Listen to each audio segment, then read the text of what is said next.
Good evening, ladies and gentlemen. My name is Roy Michael, and I have lived in Hemet. Microphone? I do that all the time, I apologize. I have lived in Hemet for 10 years now. I can't tell you how many times I have been told by Hemet residents not to go there. Our hospital is owned by KPC Health. They also own the property where the Chipotle and the closed movie theater is located. Excuse me. And they also bought the Chase Bank building at Costin in West Florida. They bought that property a couple years ago, put a very nice KPC sign on it. Now it's a boarded up eyesore. That is one of the first things you see as you enter Hemet from the west.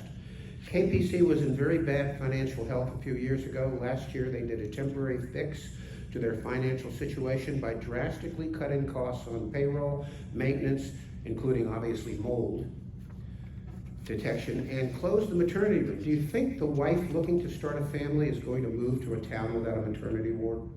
They were finally able to show a profit last year. This is but a temporary fix. We need to court a large hospital group to come in and take over our 327-bed hospital.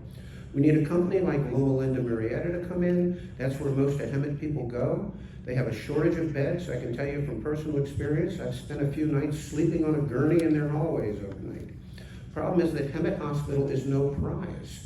On the KPC website, they have photos of many of their 12 hospitals, but guess which one is not shown? We would have to sweeten an offer to another health group to have them consider us. Is there any city-owned property close by that could be offered, or a free lease to make a deal more worthwhile, or anything else you can think of? We need to do something. Or maybe Newland could build a hospital at Simpson and Warren. One other issue, the 66-acre plot next to Hemet West where the warehouse is projected is already causing problems. The old owner mowed the vegetation once a year around June. By June it would be around 5 feet high. There was never any problem. The new Chinese owners have been cutting the fire breaks in the field, and now it has 3-year-old dead grass in about 2/3 of the field, a serious fire hazard. Last year they decided to till the soil in those fire breaks. There are a lot of field mice on that acreage. When they tilled it last year, Lakes in Hemet West was invaded by hundreds and hundreds of mice. We had over 50 complaints from our residents to the HOA. The president of the HOA, Becky Grass, called numerous city people and was advised that nothing could be done.